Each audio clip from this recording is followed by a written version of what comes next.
سب سے پہلا جو حصہ آتا ہے وہ یہ ہے کہ نماز کی اہمیت کیا ہے۔ اگر کسی کی اہمیت نہیں بیان کی جائے گی تو اس کی محبت ہمارے دلوں میں نہیں آ سکتی۔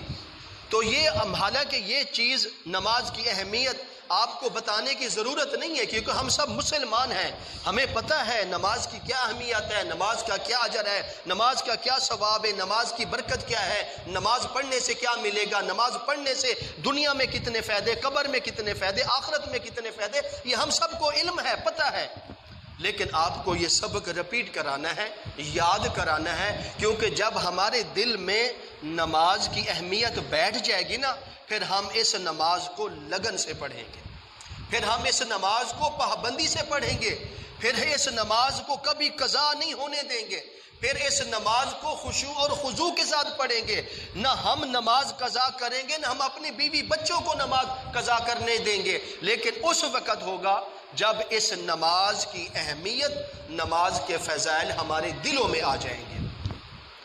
نمبر ایک، سب سے پہلے نماز کی اہمیت، قرآن مجید کو کھول کر دیکھیں، میں مختصر اشارہ کرتا ہوں تاکہ آپ کو سمجھانا ہے۔ نماز کے بارے میں قرآن مجید دے اندر ایک مرتبہ نہیں، 100 مرتبہ نہیں، 500 مرتبہ نہیں، 600 مرتبہ نہیں، بلکہ مفسرین کرام فرماتے ہیں کم و بیش قرآن مجید کے اندر نماز کو قائم کرنے کا، نماز کو پڑھنے کا، نماز کو خشوع خضوع کے ساتھ پڑھنے کا اللہ تبارک و تعالی نے 700 مرتبہ حکم فرمایا ہے۔ 700 مرتبہ ایک قرآن مجید کے اندر۔ پھر اگر حدیث کو اٹھا کر دیکھ لیں، آپ صلی اللہ علیہ وسلم کے فرمان کو دیکھ لیں، وہ تو تمام حدیثیں نماز کے جملوں سے بھری پڑی ہیں۔ آخر اتنی اہمیت والی نماز تو ہے نا، اگر اللہ تعالیٰ ایک مرتبہ بھی فرماتے ایمان والو تمہارے اوپر نماز فرض ہے، یہی جملہ کافی تھا، لیکن بار بار ہمیں نماز پڑھنے کا ہمیں یاد دلایا، نماز پڑھنے کا حکم دیا، نماز سیکھنے کا حکم دیا، نماز کو قائم کرنے کا حکم دیا۔ سارا طریقہ ہمیں اللہ تعالیٰ نے اپنے محبوب علیہ الصلوۃ والسلام کے ذریعے ہمیں سارا طریقہ سمجھایا گیا، ہمارے لیے آسانیاں ہوئی ہیں۔ آپ اسی بات کو لے لیں کہ نماز اتنی بڑی اہمیت والی نماز ہے جس کو قرآن مجید نے کم و بیش 700 مرتبہ ہمیں نماز قائم کرنے کا، نماز پڑھنے کا حکم دیا ہے۔ اس لیے قرآن مجید کے مختلف مقامات میں، مختلف سپاروں میں، مختلف صورتوں میں اللہ تعالیٰ نے اپنے اپنے انداز سے نماز کا حکم فرمایا ہے۔ اب ہم نے نماز پڑھنی ہے، نماز قائم کرنے کا بھی حکم آیا ہے، نماز پڑھنے کا بھی حکم آیا ہے، تمام چیزیں آئی ہیں، لیکن اس وقت انسان کامیاب ہوگا جب اس کے دل میں نماز کی اہمیت آ جائے گی، پھر وہ نماز صحیح طرح ادا کرے گا۔ آپ صلی اللہ علیہ وسلم کے احادیث مبارکہ کو اٹھا کے دیکھیں، وہ بھری پڑی ہیں۔ اللہ تعالیٰ نے قرآن مجید میں بھی نماز کا حکم فرما دیا، اور آپ صلی اللہ علیہ وسلم کی نبوت والی زبان سے بھی نماز کی اہمیت اور فضائل بیان فرما دیے۔ نماز اتنی اہمیت والی ہے۔ اب اس کے بعد آگے چلتے ہیں، آپ صلی اللہ علیہ وسلم کے فرمان کو اٹھاتے ہیں۔ آپ صلی اللہ علیہ وسلم نے ہر مقام پر، ہر جگہ ارشاد فرمایا، اے ایمان والو نماز قائم کرو، نماز پڑھو۔ اور آپ صلی اللہ علیہ وسلم نے اتنے تک فرما دیا، الصلاۃ عماد الدین، کہ نماز دین کا ستون ہے۔ آپ کو یہ مسجد کی چھت نظر آ رہی ہے، اگر یہ ستون دیواریں ہٹا لے چھت نہیں رکے گی، چھت گر پڑے گی۔ اگر آپ نماز چھوڑ دیں گے آپ کا ایمان ختم ہو جائے گا، آپ کے ایمان کی چھت گر پڑے گی، نہ آپ کا ایمان رہے گا نہ آپ کا وجود رہے گا۔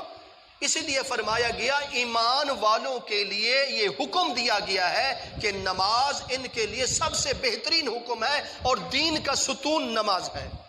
اگلی بات سنیں، آپ صلی اللہ علیہ وسلم نے فرمایا الصلاۃ معراج المؤمنین، کہ مومنو تمہارے لیے معراج نماز ہے۔ آپ صلی اللہ علیہ وسلم کے لیے معراج کیا ہے؟ اللہ کا دیدار ہے۔ یہ جتنا سفر آپ صلی اللہ علیہ وسلم نے معراج کا کیا، یہ سفر معراج ہے۔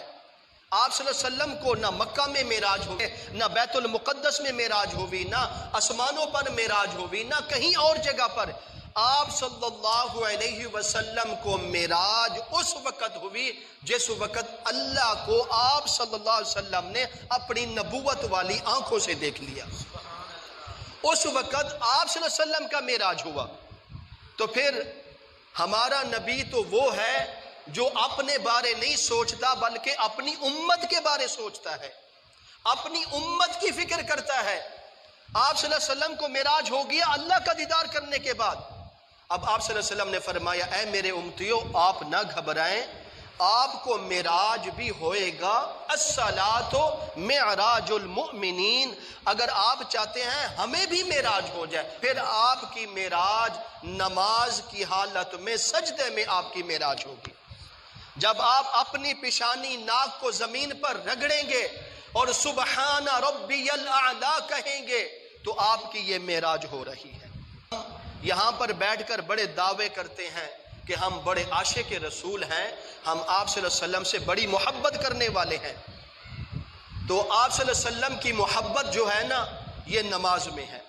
آپ صلی اللہ علیہ وسلم نے فرمایا قرۃ عینی فی الصلاۃ، او مومنو، او ایمان والو، میں محمد صلی اللہ علیہ وسلم سے محبت کرنے والوں، اے مومنو قرۃ عینی فی الصلاۃ، اگر آپ چاہتے ہیں میں محمد صلی اللہ علیہ وسلم کی آنکھوں میں ٹھنڈ پہ جائے، آپ چاہتے ہیں کہ آپ صلی اللہ علیہ وسلم کے دل میں ٹھنڈ پہ جائے، قرۃ عینی فی الصلاۃ، نماز کو قائم کرو، نماز کو پڑھو، آپ صلی اللہ علیہ وسلم کی آنکھوں میں ٹھنڈ پہ جائے گی۔ اسی طرح اور بہت سارے مقام ہیں، بہت سارے فضائل ہیں۔ فرمایا کہ اے ایمان والو نماز پڑھو، نماز پڑھنے کے بعد اللہ سے مدد مانگو، صبر کرو، صبر کرنے کے بعد اللہ سے مدد مانگو۔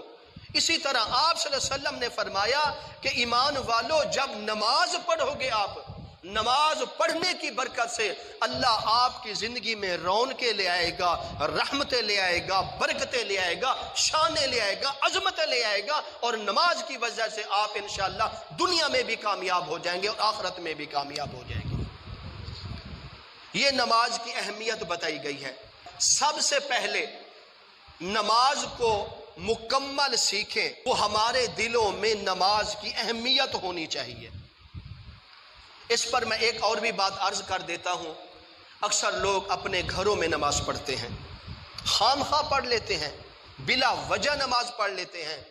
آپ صلی اللہ علیہ وسلم نے فرمایا میرا دل کرتا ہے میں اس مصلی پر کسی اور صحابی کو کھڑا کروں اور میں اسے حکم دوں کہ تو نماز پڑھا، اور میں جا کر میں محمد الرسول اللہ، وہ نبی جس کو اللہ تعالیٰ نے فرمایا وَمَا أَرْسَلْنَاكَ إِلَّا رَحْمَةً لِلْعَالَمِينَ، جس کی رحمت کے صدقے اللہ نے ہمیں بھی بخش دینا ہے، وہ رحمت بھرا نبی، رحمت للعالمین نبی فرما رہے ہیں میں مصلی پر کسی کو کھڑا کر کے جاؤں ان لوگوں کے گھروں کو جا کر اپنے ہاتھوں سے آگ لگا دوں جن گھروں میں لوگ نماز پڑھتے ہیں۔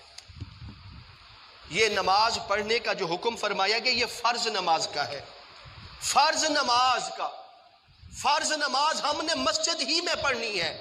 ہاں بیمار ہیں الگ مسئلہ ہے، سفر سے آئے ہیں تھکے ہوئے ہیں، آپ کو پتہ ہے جاؤں گا جماعت مجھے نہیں مل سکتی تو یہ الگ مسئلہ ہے۔ معذور ہیں، بیمار ہیں، لاچار ہیں، چل نہیں سکتے، پھر نہیں سکتے، مسجد تک جا نہیں سکتے، الگ مسئلہ ہے۔ اگر آپ تندرست ہیں، صحت مند ہیں، گھر بیٹھے ہیں اور جان بوجھ کے نماز کو قضا کر کے پھر آپ گھر میں پڑھ رہے ہیں تو یہ آپ بہت بڑا گناہ کر رہے ہیں۔ ہر مسلمان مرد کے لیے نماز مسجد میں با جماعت پڑھنا لازم ہے، ورنہ سخت وعید آئی ہے۔ لیکن اسی کے ساتھ ساتھ آپ صلی اللہ علیہ وسلم نے پہلے فرمایا کہ فرض نماز ہم نے مسجد میں پڑھنی ہے۔ پوری امت کو حکم دیا کہ اگر آپ کو سہولتیں ہیں، آپ کے ساتھ مساجد ہیں، اذانیں ہوتی ہیں، جماعت کا اہتمام ہوتا ہے تو پھر آپ چل کے جائیں، پھر فرض نماز با جماعت پڑھیں۔ اور اس کے ساتھ ساتھ ایک اور بھی مسئلہ سن لیجئے. آپ صلی اللہ علیہ وسلم کا یہ بھی فرمان ہے اپنے گھروں کو قبرستان نہ بناؤ. اپنے گھروں کو قبرستان نہ بناؤ. اس سے کیا مطلب؟ اس سے مطلب یہ ہے کہ آپ نے گھروں میں نماز پڑھنی ہے. اب نماز پڑھنے سے پہلی حدیث میں یہ فرما دیا کہ ان کے گھروں کو آگ لگا دی جائے جو گھروں میں نماز پڑھتے ہیں. یہ اشارہ فرض نماز پر ہے. جو فرض نماز، جو چاہے 2 رکعت فرض ہو، چاہے 4 رکعت فرض ہو، چاہے 3 رکعت فرض، کوئی فرض نماز ہے، فرض نماز آپ کو مسجد میں ہی پڑھنی ہوگی، باجماعت پڑھنی ہوگی. تو آپ صلی اللہ علیہ وسلم نے فرمایا جو اپنے گھروں کو قبرستان نہ بناؤ، اس کا مطلب یہ ہے اپنے گھروں میں نماز پڑھو. کون سی نماز پڑھنی ہے؟ ہم نے سنت گھر پڑھ سکتے ہیں، ہم فرضوں کے بعد والی سنتیں بھی گھر جا کر پڑھ سکتے ہیں، ہم نوافل گھر پڑھ سکتے ہیں. اس سے یہ فائدہ ہوگا کہ جب ہم سنت نوافل گھر پڑھیں گے، ہماری بیوی دیکھے گی، ہمارے بچے دیکھیں گے کہ یہ گھر بھی نماز پڑھ رہا ہے، مسجد میں بھی نماز پڑھ رہا ہے. آخر کوئی اتنی بڑی عبادت تو ہے نا، جس عبادت کو گھر بھی ادا کر رہا ہے، اللہ کے گھر مسجد میں بھی ادا کر رہا ہے. آپ 1 دن پڑھیں، 10 دن پڑھیں، مہینہ پڑھیں، بالآخر کار آپ کے بچے جب آپ کو گھر میں سنت اور نوافل پڑھتا ہوا دیکھیں گے تو ان کے دل میں بھی نماز کی محبت آ جائے گی. وہ بھی ایک نہ ایک دن مصلی بچھا کر آپ کے پیچھے نماز پڑھنی شروع کر دیں گے. ہاں مجبوری ہے، جلدی سے ہے، کام سے ہے، کاروبار سے ہے، آپ جلدی مسجد میں آگے، الگ بات ہے. آپ کو مسجد میں سنت پڑھنے کی بھی اجازت ہے، نوافل پڑھنے کی بھی اجازت ہے، مکمل نماز پڑھنے کی بھی اجازت ہے. یہ اس کے لیے اگر کوئی انسان گھر میں بیٹھا ہے اور اس انتظار میں بیٹھا ہے کہ کب اذان ہو میں جا کر مسجد میں نماز پڑھوں، تو اس کو چاہیے گھر میں وہ سنت ادا کر کے پھر یعنی کہ مسجد میں آ جائے، فرض نماز باجماعت پڑھے، پھر فرض نماز کے بعد جو سنتے ہیں وہ اگر مسجد میں پڑھ لے تو اس کی اپنی مرضی، اگر گھر میں جا کر پڑھنا چاہتا ہے اس کا بھی اس کو پورا اجر و ثواب دیا جائے گا. لیکن اس کا یہ فائدہ ہوگا کہ ہمارے بچے بیوی وہ ہمیں نماز گھر میں دیکھتے ہوئے پڑھتے ہوئے دیکھ کر وہ بھی 5 وقت کے نمازی بن جائیں گے. اس لیے کوشش کیا کریں گھر میں بھی سنت نوافل کا اہتمام کریں، اور پھر آپ مسجد میں بھی پڑھ سکتے ہیں. خصوصاً آپ کو فرض نماز با جماعت جو ہے وہ آپ کو مسجد میں ہی پڑھنی ہوگی، ورنہ آپ اگر کہیں اور جگہ پڑھ لیں. ہاں ایک شرعی مسئلہ ہے، آپ نے فرض نماز کا جو وقت نکال دیا ہے، اب آپ چاہے مسجد میں وہ فرض پڑھ لیں، چاہے مربع پڑھ لیں، چاہے دفتر کہیں پڑھ لیں، تو آپ کی وہ نماز کو وہی ادا ہو جائے گی، کہیں بھی پڑھیں گے. لیکن آپ جو جماعت کے ساتھ نماز پڑھیں گے نا، اس کا آپ کو 27 گنا زیادہ اجر و ثواب دیا جائے گا. اکثر لوگ نماز پڑھنے کے لیے آتے تو ہیں، سستی میں بیٹھے رہتے ہیں، وہ سوچتے ہیں چلو پڑھ لیں گے. کیا ہوتا ہے؟ جماعت ہو جاتی ہے، پھر واپس بعد میں دوڑتے ہیں. بھئی آپ مسجد میں جتنی مرضی نماز پڑھ لیں، آپ مسجد میں کوئی بھی وقت کی نماز پڑھ رہے ہیں، آپ اگر اکیلی نماز فرض پڑھیں گے تو آپ کو 1 نماز کا ثواب ملے گا. آپ کو 27 نمازوں کا ثواب اس وقت ملے گا جب آپ امام کے پیچھے نماز ادا کریں گے.